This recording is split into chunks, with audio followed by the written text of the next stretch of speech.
नमस्कार प्रिय दर्शकों। कौवा ने बताया, चाहे कितने ही सगे हों, इन 3 लोगों को कभी घर मत बुलाना, इनके साथ कभी अपनी स्त्री को मत भेजना, वरना जीवन भर पछताओगे प्रिय दर्शकों, चाहे कितनी ही गहरी दोस्ती हो। इन 3 लोगों के साथ पत्नी को बाहर कभी भेजना नहीं चाहिए।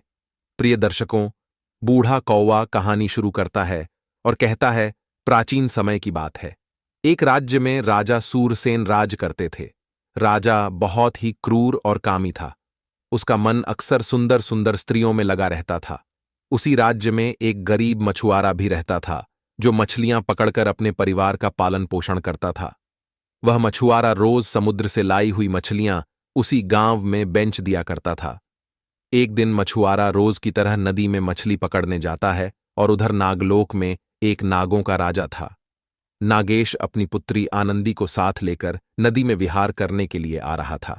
नाग कन्या आनंदी बहुत सुंदर थी। एक दिन दोनों ने नाग और नागिन का रूप धारण करके और नदी किनारे विहार करने के लिए चलते हैं। उस समय वह गरीब मछुआरा मछली पकड़ने के लिए उस नदी के तट पर आ जाता है। उस मछुआरे ने समुद्र में मछली पकड़ने के लिए अपना जाल डाला। जब उसने जाल को पहली बार फेंका तो पहली बार में उस जाल में कुछ नहीं आया।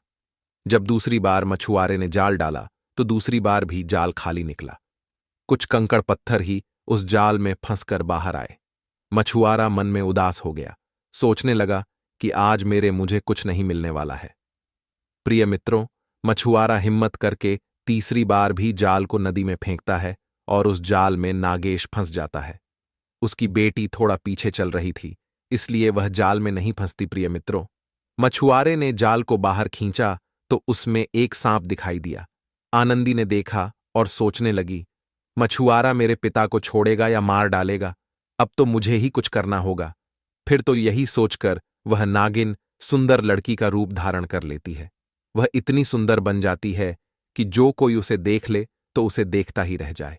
सुंदर स्त्री का रूप बनाकर आनंदी उस मछुआरे के पास जाती है।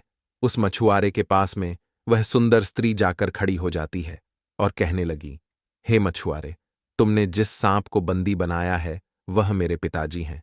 आप यदि इन्हें छोड़ देंगे तो मैं आपके साथ विवाह कर लूंगी। उस सुंदर लड़की को देखकर वह मन में सोचने लगा, ऐसी सुंदर पत्नी तो मुझे 7 जन्म में भी नहीं मिलेंगी। अगर इस लड़की से मेरा विवाह हो जाए तो मैं तो बहुत बड़ा भाग्यशाली कहलाऊंगा। धन दौलत की भी मेरे पास कोई कमी नहीं रहेगी। तब मछुआरा कहने लगा कि मैं तुम पर कैसे विश्वास कर लूं कि तुम मेरे साथ शादी करोगी। तब नागेश कहने लगा, पुत्र, मैं तुम्हें वचन देता हूं, यदि तुम मुझे मुक्त कर दोगे तो मैं यहीं इसी स्थान पर तुम्हारा विवाह अपनी पुत्री के साथ कर दूंगा। प्रिय मित्रों, अब मछुआरे को विश्वास हो जाता है और वह उस नाग को अपने जाल से मुक्त कर देता है। नाग जाल से मुक्त होते ही अपने असली रूप में आ जाता है और उस मछुआरे से कहने लगा कि बेटे, तुमने मुझ पर बड़ा उपकार किया है। मैं तुम्हारा विवाह अपनी बेटी के साथ यहीं पर संपन्न करा देता हूं। फिर नागराज ने अपनी कन्या आनंदी का विवाह वैदिक रीति रिवाज से नदी के किनारे ही संपन्न करा दिया और उसके बाद वह मछुआरे के साथ उसके घर चली जाती है। मछुआरे का घर झोपड़ी का था। झोपड़ी पर आने के बाद जब वह कन्या देखती है कि मेरा पति तो बहुत गरीब है, फिर भी उसके मन में अपने पति के लिए बिल्कुल भी घृणा नहीं किया। वह एक पत्नी की तरह जाकर उस झोपड़ी में रहने लगी। उधर उस मछुआरे ने आनंदी से पूछा कि हे देवी, हमारे पास तो भोजन भी कुछ नहीं है। तुमने मुझसे विवाह तो कर लिया, पर क्या तुम मेरे साथ रहकर इस झोपड़ी में खुश रह पाओगी? फिर आनंदी ने कहा, हे देव, आप मेरे पति हैं, मेरा आपके साथ विवाह हुआ है और आपका हर तरह से सहयोग करना मेरा धर्म है। इस प्रकार दोनों आनंदपूर्वक रहने लगे। मछुआरे का तो प्रतिदिन वही काम मछुआरा नदी के तट पर जाता था और वहां से मछलियां पकड़कर उस राज्य में बेच देता था। एक दिन की बात है, राजा सुरसेन का एक सेनापति विहार करता हुआ उस नगर में आ गया और उसने देखा, उस मछुआरे की पत्नी को देखकर सेनापति की आंखें खुली की खुली रह गईं।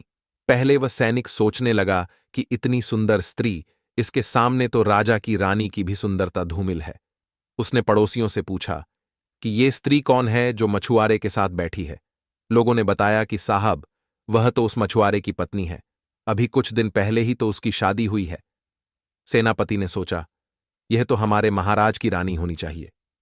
प्रिय मित्रों, सैनिक यह सूचना राजा को देता है कि हे महाराज, हमारे राज्य में जो मछुआरा है उसकी इतनी सुंदर पत्नी है कि आपकी रानियां तो उसके पैरों की धूल के बराबर भी नहीं है। उसके चेहरे पर चंद्रमा के समान तेज चमकता है। उसकी सुंदरता की मैं जितनी प्रशंसा करूं उतनी कम है। देखने से लगता है कि वो कोई देवकन्या है। एक बार आप उसे देख लोगे तो आपकी भी नींद उड़ जाएगी। प्रिय मित्रों, सैनिक राजा सुरसेन को लेकर उस मछुआरे की घर की ओर चल देते, और जब मछुआरे की झोपड़ी पर राजा अपने मंत्रियों सेनापति के साथ आए तो मछुआरे ने महाराज को देखकर उनका खूब आदर सत्कार किया। वह एकदम से महाराज के चरणों में गिर गया।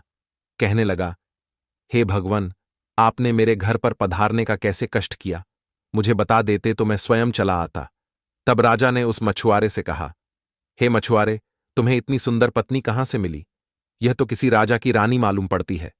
तब वह कहने लगा, हे राजन, इसने नदी के तट पर मेरे साथ वैदिक रीति रिवाज से विवाह किया है। यह मुझे नदी किनारे मिली थी। अब यह मेरी पत्नी है। राजा कहने लगा कि मछुआरे की इतनी सुंदर पत्नी नहीं हो सकती, इसलिए तुम्हारी यह पत्नी राजमहल में जाएगी और हमारी रानी बनकर रहेंगी। फिर मछुआरा कुछ उदास हो जाता है। कहने लगा, हे राजन, यह तो फिर अनीति हो जाएगी। राज्य का नियम बदल जाएगा। आप सर्वशक्तिमान हैं, जो चाहे वह कर सकते हैं, मगर यह धर्म नहीं है। तब सूरसेन कहता है, सुन मछुआरे, हमारी 3 शर्तें हैं। अगर तुम तीनों शर्त जीते तो यह स्त्री तुम्हारी रहेगी, और यदि हार गए तो तुम्हें यह पत्नी राजमहल में भेजनी पड़ेगी और तुम्हें इस देश से किसी दूसरे देश जाना पड़ेगा। मछुआरा कहने लगा, हे राजन, मैं आपकी शर्तों को कैसे पूरा कर सकता हूं? मैं एक साधारण गरीब मछुआरा हूं। राजा कहने लगा, नहीं, हम कुछ नहीं सुनना चाहते। यह राजा की आज्ञा है। फिर मछुआरा दुखी होकर से अपनी पत्नी के पास जाता है। नाग कन्या ने जब अपने पति को दुखी देखा तो कहने लगी, हे स्वामी, आपकी उदासी का कारण क्या है? क्या राजा की धमकी से आप डर गए? मछुआरा कहने लगा, हे प्रिय, मैं क्या करूं? मैं धर्म संकट में फंस गया हूं। मैं सच कहता हूं, यदि तुम मेरे पास रहोगी तो राजा हमें रहने नहीं देगा। राजा हमें जरूर मार डालेगा। इसलिए तुमको भी मैं यह सलाह देता हूं कि तुम राजा के महलों में चली जाओ। तुम्हारा जीवन भी स्वर्ग हो जाएगा और मेरी जिंदगी भी बच जाएगी। मछुआरे को चिंतित देखकर आनंदी कहने लगी, हे स्वामी, आपने कैसे कह दिया कि मैं राजा के साथ चली जाऊंगी? मेरा विवाह तो आपके साथ संपन्न हुआ है। स्वयं मेरे पिता ने तुम्हारे साथ मेरा विवाह किया है। मेरे लिए तो आप ही राजा हैं, और आपकी झोपड़ी मेरे लिए किसी राजमहल से कम नहीं है। मैं अंतिम सांस तक आपके साथ रहूंगी। मैं कभी तुम्हारा साथ नहीं छोड़ूंगी। प्रिय मित्रों, अब मछुआरा कहने लगा कि हे प्रिय, फिर राजा की शर्तों का पालन कैसे होगा? तब नाग कन्या ने कहा, तुम ऐसा करो, महाराज के दरबार में जाओ और राजा से उसकी शर्तों के बारे में पूछना और राजा से कहना, हम आपकी शर्तें पूरी करेंगे। अगर हमने आपकी शर्तों को पूरा कर दिया तो आपको भी राज्य छोड़ना होगा। शर्त हारने के बाद आपको भी इस राज्य पर राज्य करने का अधिकार नहीं होगा। मछुआरा कहने लगा, ठीक है। अगले दिन मछुआरा राज दरबार में जाता है, और जब मछुआरा दरबार में पहुंचा तो राजा कहने लगा, हे मछुआरे, देख, पहली शर्त हमारी यह है कि हमारे घर में एक मुर्गी पाली है। यदि तुम्हारा मुर्गा हमारे मुर्गे को हरा देता है तो तुम जीत जाओगे, और यदि हमारे मुर्गे ने तुम्हारे मुर्गे को हरा दिया तो तुम्हारी पत्नी हमारे राजमहल में रहेंगी और तुम्हें देश निकाला दे दिया जाएगा। राजा की शर्त सुनकर मछुआरा बोला, हे राजन, मुझे आपकी शर्त मंजूर है, लेकिन यदि तुम्हारा मुर्गी हार जाती है और मेरा मुर्गा जीत जाता है तो फिर देश निकाला आपको भी होना चाहिए। राजा कहने लगा, ठीक है, मुझे तुम्हारी शर्त मंजूर है। प्रिय मित्रों, राजा ने शर्त मंजूर कर ली और दूसरे दिन पूरे शहर में ऐलान कर दिया कि कल महाराज का मुर्गा और मछुआरे की मुर्गी की साथ लड़ाई होगी। अब तो पूरे शहर की भीड़ मुर्गी की लड़ाई देखने के लिए वहां जमा हो गई। इधर मछुआरा बड़ा परेशान होता है। वह अपनी पत्नी से कहता है कि हे प्रिय, हमारा मुर्गा महाराज के मुर्गे से कैसे जीतेगा? तब आनंदी बोली कि हे स्वामी, आप चिंता मत करो, हमारा मुर्गा ही जीतेगा। इतना कहकर वह तुरंत नागिन के भेष धारण करती है और पाताल में अपने पिता नागराज के पास पहुंच जाती है और नागराज को सारी कहानी बताती है। फिर नागेश ने कहा, पुत्री, तुम चिंता मत करो, मैं तुम्हें एक शक्तिशाली मुर्गा देता हूं। यह ऐसा वैसा मुर्गा नहीं है, यह दिव्य मुर्गा है। पृथ्वी के सारे मुर्गे आ जाएं तो भी इसके सामने 1 मिनट भी नहीं ठहर सकते हैं। प्रिय मित्रों, अब वह मुर्गे को लेकर आ जाती है। मछुआरा उस मुर्गे को लेकर राज दरबार में पहुंच जाता है। मछुआरे के उस दिव्य मुर्गे को राजा के मुर्गे के सामने मैदान में छोड़ दिया जाता है। वह दिव्य मुर्गा था। उसने कुछ ही देर में राजा के मुर्गे को पराजित कर दिया। इस प्रकार राजा की हार हो गई। चारों तरफ से मछुआरे के मुर्गे की जय जयकार होने लगी। तब राजा और मंत्री दोनों कहते हैं, हे मछुआरे, हम शर्त नहीं हारे। हमने तुमसे 3 शर्तें पूरा करने को कहा था। अब भी हमारे 2 शर्तें बाकी हैं। मछुआरा कहने लगा, हे राजन, आप अपनी दूसरी शर्त भी बताइए। तब राजा बोला, हे मछुआरे, एक ऐसी टोकरी लेकर आओ जो टोकरी अपने नगर से बाहर जो नदी बह रही है उसके प्रवाह को उल्टा कर सके। टोकरी लगाते ही नदी उलटी दिशा में बहने लगे, और यदि तुम नदी के प्रवाह को भी नहीं मोड़ सके तो फिर तुम्हारी पत्नी हमारे राजमहल में हमारी रानी बनकर रहेंगी। राजा की दूसरी शर्त सुनकर मछुआरा दुखी मन से अपनी पत्नी के पास आया और कहने लगा, हे प्रिय, राजा ने एक और शर्त पूरी करने को कहा है। आनंदी ने कहा, कैसी शर्त? तब मछुआरा उसको सारी बात बताता है। तब वह कहती है, हे स्वामी, तुम चिंता मत करो। ऐसा कहकर वह फिर से अपने पिता के पास पाताल लोक में पहुंच जाती है। नागेश ने पूछा कि अब क्या समस्या आई? तो आनंदी कहने लगी, पिताजी, आप तो जानते ही हो, उसकी दृष्टि मेरे ऊपर टिकी है। वह हमें पाने के प्रयास में मेरे पति के सामने नई नई शर्तें रख रहा है। अगर शर्त पूरी नहीं हुई तो राजा मुझे अपनी रानी बनाकर ले जाएगा। नागेश ने पूछा, पुत्री, इस बार तुम्हारी क्या इच्छा है? तो वह कहने लगी, पिताजी, आप तो जानते ही हैं कि आपने स्वयं मेरा विवाह उस मछुआरे से किया है, और अब वही मेरा धर्म का देवता है। मैं उस मछुआरे को कदापि नहीं छोड़ सकती। राजा ने एक शर्त रखी कि एक ऐसी टोकरी लेकर आओ जो नदी के प्रवाह को उलटा कर सके। तब नागराज बोले, हे पुत्री, तुम चिंता मत करो। मेरे पास भगवान भोलेनाथ की दी हुई एक दिव्य टोकरी रखी हुई है। उस टोकरी को ले जाओ। जैसे ही आप इस टोकरी को नदी में डालोगी तो नदी का प्रवाह उल्टा हो जाएगा। प्रिय मित्रों, आनंदी उस टोकरी को लेकर आ जाती है। अपने पति से कहने लगी, हे, यह टोकरी आप जैसे ही नदी में डालोगे, नदी का प्रवाह उल्टा हो जाएगा और आप जीत जाएंगे। प्रिय मित्रों, इधर दूसरे दिन राजा ने जो समय रखा था, उस समय पर राज्य के लोगों की भीड़ नदी के किनारे एकत्रित हो गई। उधर वह मछुआरा भी अपनी दिव्य टोकरी लेकर उस नदी के किनारे पहुंच जाता है। राजा ने कहा, मछुआरे, तुम अपनी टोकरी को नदी में डालकर नदी के प्रवाह को उलटा करके दिखाओ। प्रिय दर्शकों, मछुआरे ने अपनी टोकरी उस नदी में डाली तो नदी का प्रवाह उल्टा हो गया, नदी का बहाव उल्टा हो गया। यह देखकर सभी जनता हैरान हो गए।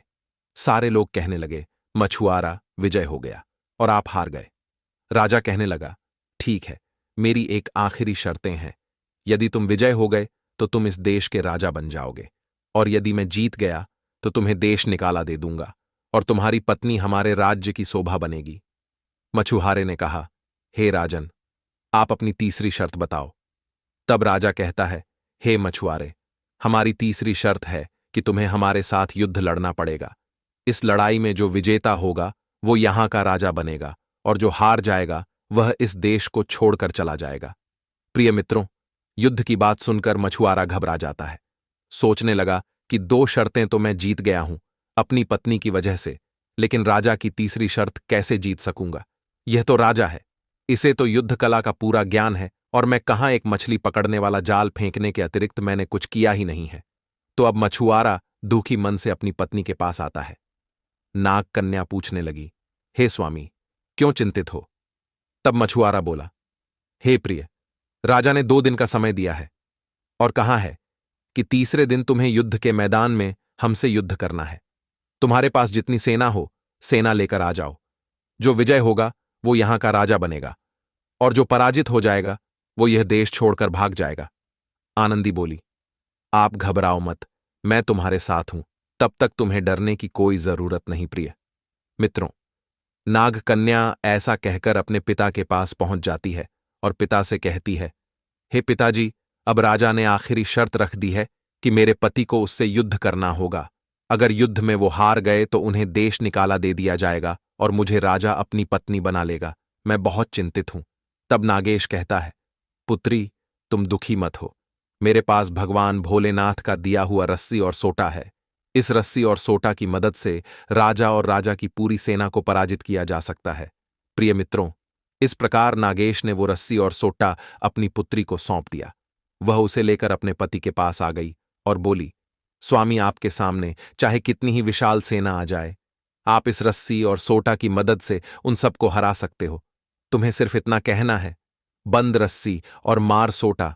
तुम्हारे इतना कहते ही यह रस्सी उन सबको बंदी बना लेगी और यह सोटा उन पर मौत बनकर के टूट पड़ेगा। प्रिय मित्रों, दूसरे दिन राजा की सेना युद्ध के मैदान में आ जाती है और उधर से वह मछुआरा अकेला हाथ में एक रस्सी और एक सोटा लिए हुए आता दिखाई देता है। राजा ने जब मछुआरे को आते हुए देखा तो राजा और जनता मछुआरे से कहती हैं कि अकेले आए हो, क्यों मरना चाहते हो? चुपचाप अपनी पत्नी राजा को दे दो। मरने से तो अच्छा है कि बिना पत्नी के जीवन जिया जाए। मछुआरे ने कहा, हे राजन, आप युद्ध कीजिए। आप जब युद्ध में विजय होंगे तभी तो मेरी पत्नी को पा सकेंगे। प्रिय दर्शकों, राजा फिर उसकी सोच को स्वीकार करके युद्ध की घोषणा कर देते हैं। मछुआरे ने रस्सी को निकाला और रस्सी को सेना के ऊपर फेंक दिया और कह दिया, रस्सी बंद। प्रिय मित्रों, मछुआरे के रस्सी फेंकते ही उस रस्सी ने सारी सेना को बंदी बना लिया। उसके बाद उसने सोटा निकाला और बोला, मारो सोटा। उसके इतना कहते ही वह सोटा कयामत बनकर राजा और उनकी सेना पर टूट पड़ा। मार मार कर सारी सेना को घायल कर दिया। राजा बुरी तरह घायल हो गया था। उस चमत्कारी सोटे की मार खाते खाते राजा घबरा जाता है। राजा मछुआरे के सामने हाथ जोड़कर गिड़गिड़ा लगता है कि हे मछुआरे, तू मुझे प्राण दान में दे दे, मैं अपनी पराजय स्वीकार करता हूं। इस प्रकार राजा की हार हो जाती है और मछुआरा जीत जाता है। मछुआरा राजा से कहने लगा कि हे महाराज, शर्त के अनुसार आप यहां के राजा नहीं रहे, आपको यहां से दूर जाना होगा। प्रिय दर्शकों, राजा उस राज्य को छोड़कर चला जाता है और फिर मछुआरा और उसकी पत्नी वहां के नए राजा रानी बन जाते हैं। प्रिय मित्रों, बूढ़ा कौवा कहता है, अगर स्त्री का साथ हो, कदम से कदम मिलाकर पत्नी खड़ी रहे, तो बड़ी से बड़ी मुसीबत भी पीछे हट जाती है। स्त्री का स्नेह, स्त्री की आत्मा, स्त्री का साथ अगर पति से जुड़ा हो तो कोई भी उनका बाल भी बांका नहीं कर सकता। दूसरी बात, यदि ऐसे लक्षणों वाली पत्नी आपके पास है तो आपको कभी धोखा नहीं दे सकती। अक्सर कुछ स्त्रियों का यह स्वभाव होता है कि उन्हें अपने पति से अधिक सुख साधन कहीं दिख जाए तो वह पति को धोखा देकर दूसरे स्त्री किसी भी प्रलोभन के झांसे में नहीं आती है, न धन की, न बल की, न रूप की, और अपने पति के पास जो कुछ भी है रुखा सुखा उसी से संतुष्ट रहती है। ऐसी नारियां सदैव दिव्य लोक प्राप्त करती है। ऐसी पत्नी पति से सच्चा प्रेम करती है, वह कभी पति को धोखा नहीं देती। तीसरी बात, चाहे कितनी भी गहरी दोस्ती हो, फिर भी किसी को अपने घर के अंदर बुलाकर नहीं लाना चाहिए, क्योंकि कहते हैं काम का अंधा व्यक्ति रिश्ते को भी भुला देता है।